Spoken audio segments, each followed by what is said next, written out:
Hi everybody, Mark Michaels here with Cutting Horse Central, and today we've got a special interview with you. We're here with Jay Winborn today, the new Executive Director of the NCHA, and we just thought we'd let you get to know him a little bit more and ask him some of the questions that we've all kind of been thinking a little bit here lately.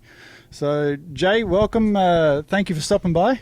Thanks, Mark. Thank you for stopping by. You bet. So, well, first of all, congratulations on the new hire, the new position.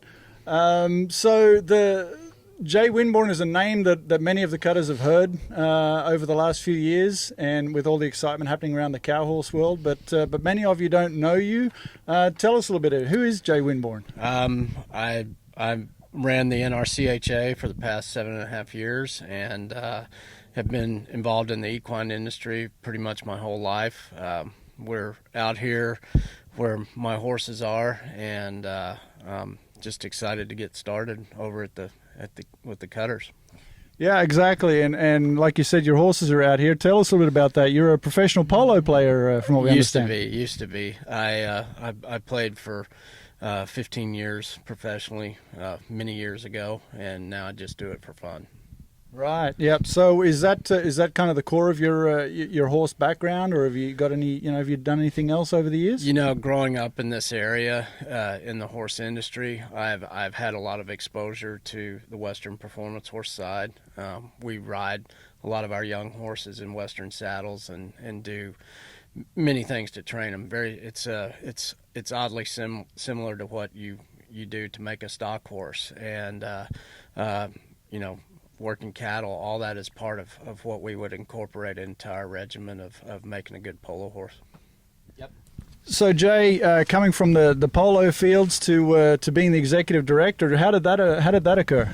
Well, it's a roundabout story. I got out of polo full time in '98, and at that time I moved back to Texas. I was living in Florida at the time, and through that kind of found myself working as a consultant for Red Bull Energy Drink and some of the initiatives that they had going on, and wound up going to work for them full time as a marketing director and event producer. And I have a large background in big event production, everything from motorsports, X Games style sports, some cultural events, music and art that were involved with some of Red Bull's initiatives.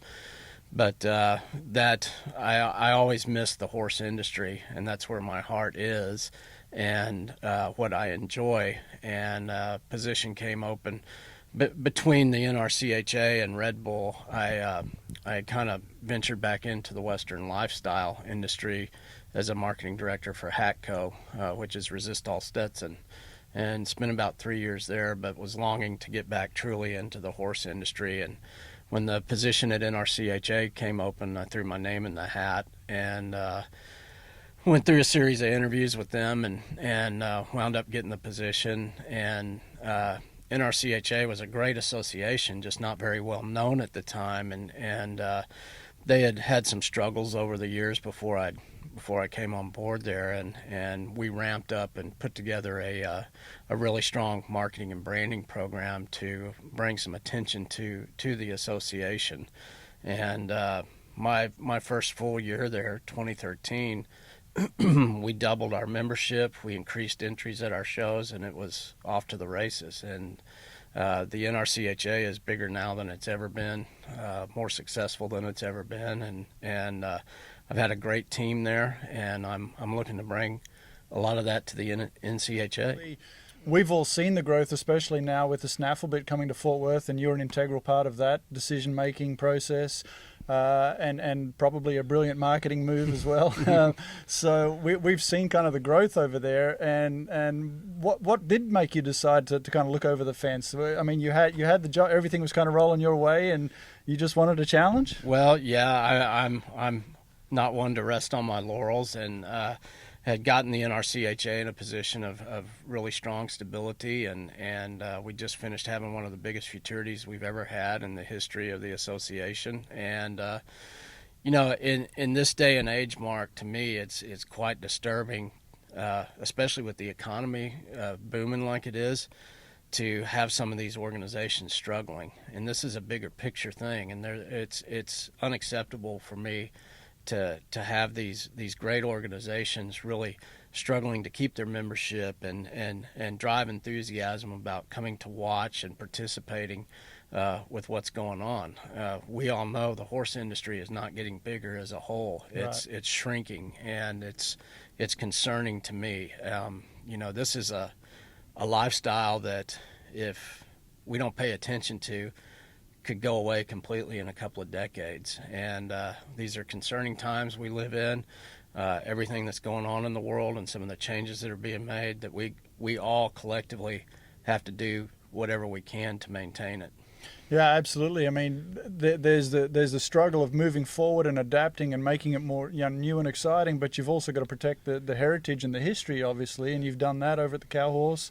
The Hall of Fames, the other things that you've done over there to highlight those things have been a big attraction for us to watch too and get to know more about the history of the sport over there. Well, the one thing, Mark, that I was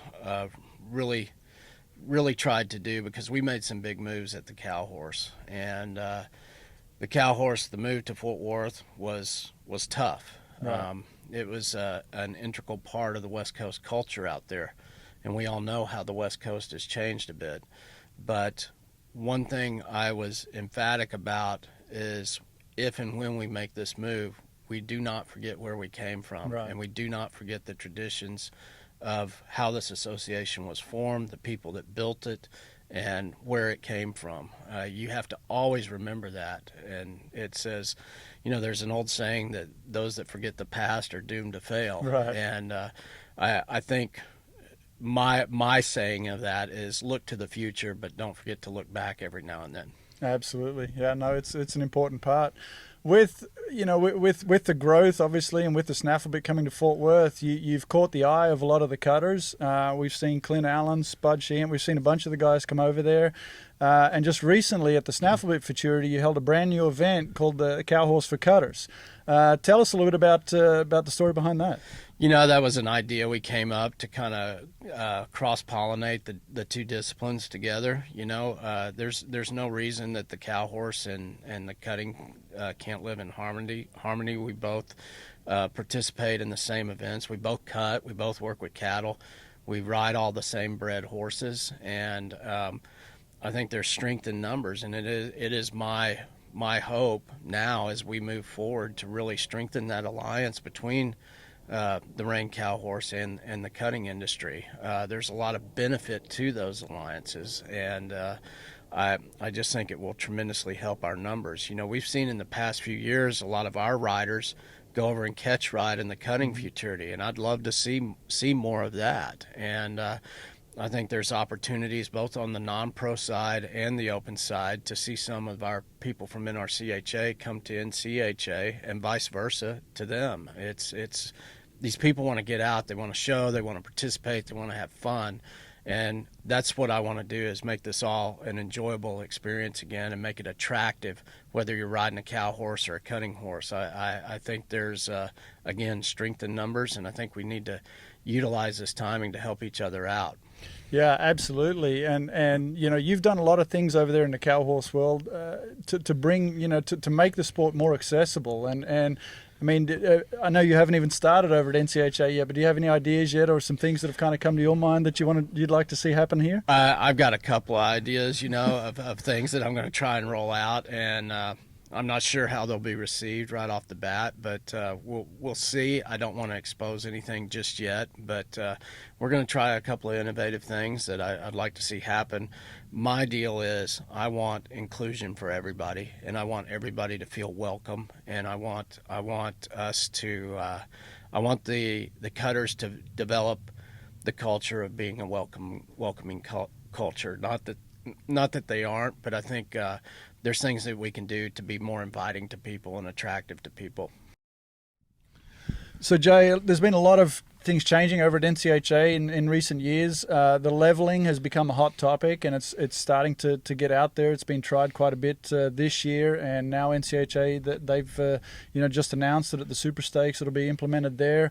Also, the governance obviously has been a hot topic here lately, and had to be part of your decision coming over with everything that's going on now and the changes with that. Tell us a little bit about your stance on those issues. Well, the leveling to me, Mark, is a necessity right now. When I get over there, I want to take a look at that and make sure that it is going to benefit the whole. I don't want it to be the theory of squeezing the balloon where one side gets the benefit and the other side pays the tax. We need to take a hard look at how that's put together and really vet it and make sure that when we do decide to roll it out, if it does roll out, that it is going to be a maximum benefit to the membership as whole. In regards to the governance, there's been a lot of talk, a lot of banter going around about that. There's no question, everybody admits it, that we need to take a hard look at our governance too. And I've got some ideas. I've got some experience in that where, one of the things that made me very successful at NCHA was I had a great board that I could work with, and it was manageable, and we got things done and efficiently and quickly, and it wasn't spread out so much that it took 3 weeks to get a decision made on something. So I think those are all aspects that are going to be one of my first priorities when I get there, is to take a look at that stuff and see what we can do to make it run more efficiently and, again, to maximum benefit of the membership. With the board at NCHA that you mentioned, obviously it's a lot smaller board. Do you see some challenges working with a bigger board? It just depends on who is on that board, and we all know everybody. I had it at NCHA, NCHA, the other HA associations that are out there. We all have our personal agendas, but hopefully our main agenda is to serve the membership. I do think the board of directors of the NCHA is a little massive for what we're trying to do. Not saying it's wrong, but I want to take a look at it and see if we can't tidy that up a little bit and make it more efficient and better input from the people that are on it. So Jay, obviously, like we said, you're starting on December 1st. What are you looking forward to most? My first day will be at the horse show. So, and from being at the cow horse show, I make my presence known there, and you're everywhere. I try to be everywhere and try and do a little bit of everything. Yep. At NCHA, I took pride in the fact that my whole staff was capable of doing any aspect involved in the show. I had girls in the office that could go out and clear the pen on a horse if they needed, or work the practice pens, and I'm a hands-on guy. That's the way I grew up. Yep.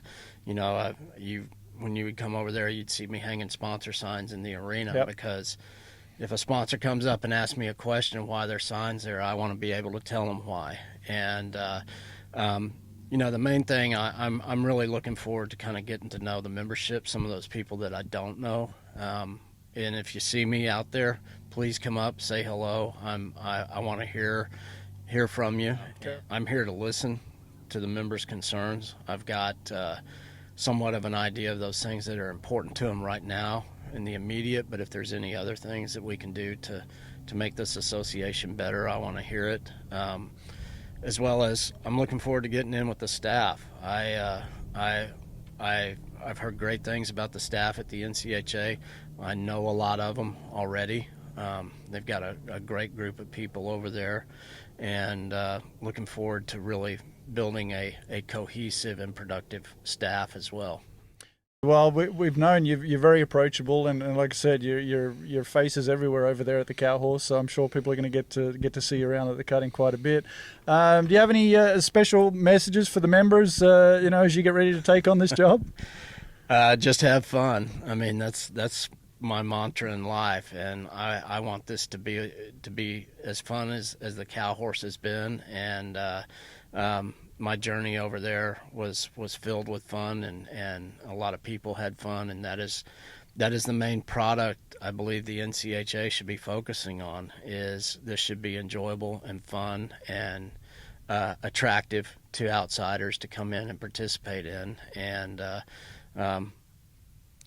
again, let's all have a good time. Yeah, well, I know, speaking on behalf of many, we can't wait for you to get started and get your feet wet over there, and we look forward to seeing you at the futurity. Thank you, Mark. Thank you very much for stopping by. Thank you.